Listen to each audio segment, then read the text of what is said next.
भौरा गांव, जौनपुर जिला, बनारस के पास। देखिए, ये तो पूरा आईएएस के लिए ही देश बना है, बाकी सब उनका जूता चमकाने के लिए पैदा हुए हैं। नेता भी 2-4 बड़े नेताओं के पास पावर है, देश चलाता है आईएएस। लॉर्ड मैकॉले जी लिफाफा बना के चले गए, आप उसी में नाच रहे। आईएएस क्या था? कलेक्टर था, उसका काम था निचोड़ लेना, लगान। लाखों लोग, करोड़ों लोग भूखमरी से मरे, उससे कोई लेना देना नहीं था। हम ये भूल जाते हैं, हम तो जाके हाथ जोड़ते हैं आईएएस को। आईएएस को तो भिड़ा के जूता मुंह पे लगाना चाहिए। मतलब गुलामी की निशानी है ये इंस्टीट्यूशन, ये सर्विस। आईपीएस भी तो आईएएस है दुर्योधन जी, और आईपीएस है दुशासन। दुर्योधन कहता है दुशासन से कर चीर हरण, चालू हो जाता है, उठा के ला द्रौपदी को। उठा के ला द्रौपदी। ठीक है, तो फिर मैं सत्ता को तो धृतराष्ट्र मान लूं। बिल्कुल बिल्कुल, नेता को आप धृतराष्ट्र मान लीजिए। हमारे नेता धृतराष्ट्र हैं, उनको अथाह प्रेम है आईएएस से।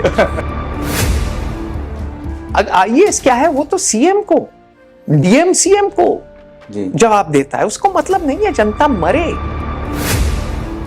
बहुत से लोग इसलिए जाते हैं कि देश सेवा करना चाहते हैं, 5-10% ही हो जाते हैं, लेकिन बहुत से लोग इसलिए आते हैं, यही सिस्टम। लेकिन अरे उनका काम ये नहीं, उनका काम ये नहीं है, उनका काम है लूटना, क्योंकि अंग्रेज वैसा ही बना के गए, सारा पावर देके गए। और कहावत क्या है? Power corrupts and absolute power corrupts absolutely. लेकिन सिस्टम गलत है। एक परीक्षा से आप सारी नौकरियों की जो है का चुनाव कर रहे हैं, का चयन कर रहे हैं, तो आप जो है रेवेन्यू में उसको भेज देते हैं जिसको आंकड़े से चिढ़ है, पुलिस में उसको भेज देते हैं जो कि हलवाई लगता है जी, और फॉरेन सर्विस में उसको भेज देते हैं जिससे बोला नहीं जाता है। तुम्हारे जो हैं ईमानदार आईएएस भी कौन से बड़े ईमानदार हैं, फिसल तो जाते हैं। बोले यार तुम्हारे यहाँ तो सबको धृतराष्ट्र कॉम्प्लेक्स है। अच्छा। उनके लड़कों को, बच्चों को अगर हम हार्वर्ड में एडमिशन दिला दें या ग्रीन कार्ड दिला दें तो नाचने लगते हैं। जब मैं पाली था मैंने उन जानवरों को सुधार दिया, मैं डीएम था, मैंने ये बदला वो बदला, मैंने जिले का नक्शा बदल दिया। मैं सुनता हूँ, मैं बोलता हूँ यार 17 साल से मैं घर से भागा था, 33 साल हो गए मुझे भारत भ्रमण करते हुए, मैंने तो ऐसा कोई जिला बदलते नहीं देखा। जी बिल्कुल। तो क्या राग अलाप रहे हो बाबू? हर चीज के ऊपर आईएएस बैठा है। आपकी जो है सरस डेयरी के ऊपर भी आईएएस बैठा है। भस्मासुर की तरह जहां आईएएस बैठ जाता है, एयर इंडिया के ऊपर आईएएस बैठा, उसका सर्वनाश हो गया। उनको पता नहीं होगा दूध कैसे निकलता। अरे दूध क्या, एक आईएएस ऐसे थे जो कि जिनको उल्टी आती थी, गाय भैंस। अच्छा। और वो भी तब भी सरस डेयरी के इंचार्ज। लेकिन वो पोस्ट नहीं जाने देंगे, वो आईएएस के ही हाथ रहे। शिक्षा आईएएस के हाथ, भले ही अनपढ़ गंवार। सरस डेयरी आईएएस के हाथ। एक डेयरी चली है देश में, हुआ अमूल। क्यों? क्योंकि कुरियन जी ने चलाई, जो कि आईएएस नहीं थे। स्पेस इसलिए चली क्योंकि आईएएस के हाथ नहीं थी, साइंटिस्ट के हाथ थी। जी बिल्कुल। एटॉमिक एनर्जी क्यों चली? क्योंकि आईएएस के हाथ नहीं थी। एयर इंडिया जब तक टाटा के हाथ थी तब तक अच्छी चली, जिस दिन आईएएस के हाथ आई भस्मासुर की तरह सर्वनाश हो गया। आर्कियोलॉजिकल सर्वे ऑफ इंडिया मानिए, ये तो ऐतिहासिक तकनीकी काम है। तकनीकी काम है, आईएएस बैठा है उसके ऊपर। क्यों? क्योंकि आईएएस का काम करना नहीं, काम कराना है। ये बात कौन कह गए भाई? नृपेंद्र मिश्रा जैसे दिग्गज। तो ये मदमस्त हाथी हैं। आईपीएस भी वैसे ही। एक दिन जो है इंटेलिजेंस, दूसरे दिन इन्वेस्टिगेशन, तीसरे दिन पैरामिलिट्री। कोई तुक है इस सिस्टम का? ये तो गोरों का बनाया हुआ कॉलोनियल सिस्टम है। वो एक बाबू ने कहा था ना कि मैं जो है ना नोबेल प्राइज विनर हूं, ना मैं सत्ताधारी हूं, लेकिन मैं जेआरडी टाटा को आधे घंटे बैठा देता हूं बाहर। ये मुझे समझ में आ गया बहुत जल्दी। मैंने बोला यार इस सिस्टम को तोड़ना है, इस सिस्टम में रहना नहीं है जी। ये मैं बिल्कुल ही दृढ़ निश्चय कर बैठा था। अब इसका मतलब ये नहीं है अच्छे अफसर नहीं है, बिल्कुल नहीं। हुआ आजादी के बाद ये कि जितने आईसीएस अफसर थे वो और चौड़े हो गए, क्योंकि हमने सोशलिज्म लाया। आईसीएस से आईएएस बना तो उनका पावर और बढ़ गया। लाइसेंस, परमिट, कोटा राज आया। बस एक ललक थी दुनिया देखने की, तो निकल पड़े। डीएम और एसपी को दिया बहुत बड़ा बंगला, हाँ, बहुत बड़ा राजसी बंगला।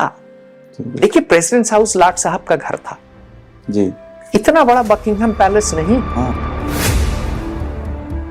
All of news is fiction and all of history is mythology. क्या बात है सर। गधे आते थे जिनका कोई भविष्य नहीं था। जी बिल्कुल, इतने मोटिवेशनल स्पीकर भी नहीं थे। वो होते भी तो हम सुनते ना। हम जूते खाते थे, टीचर बोलती थी ऐसे लिखो, ये लिखो। एनसीईआरटी की किताबें जो आईएएस चलाते हैं, इंडियन एडमिनिस्ट्रेटिव सर्विस वाले, वही सीबीएसई चलाते हैं, वही एनसीईआरटी चलाते हैं, वही आर्कियोलॉजिकल सर्वे ऑफ इंडिया चलाते हैं, वही नेशनल आर्काइव्स चलाते हैं जी। और अधिकांश काला अक्षर भैंस बराबर है। परीक्षा के बाद कोई पढ़ता नहीं है। अब एनसीईआरटी की किताब उस जमाने में इंदिरा गांधी का जमाना था, तो उसमें यही था, नेहरू चाचा महान, इंदिरा गांधी भगवान। कोर्स के बाहर की किताबें पढ़ने लगे और स्कूल में बहुत खराब करते थे। जुम्मा जुम्मा पास होते थे, 12वीं तो हम फेल होते होते बचे। क्या बात है, सही बात है। फिर घर से भाग गए और फिर उत्तर प्रदेश पैदल चले, इलाहाबाद गए, काशी गए, अयोध्या तक पैदल चले। क्या सोच के भागे थे सर? कुछ सोच के नहीं भागे थे, सोचा था भाई अब क्या करेंगे जीवन में। उसमें तो यही लगता है ना कि आपने तो स्कूल में अच्छा नहीं किया, अब आपके जीवन। कितने परसेंटेज आए थे सर? यार, गणित में 33 आए थे और अंग्रेजी में 53 आए थे। 100 में से 100 में से कोई यकीन नहीं करता है।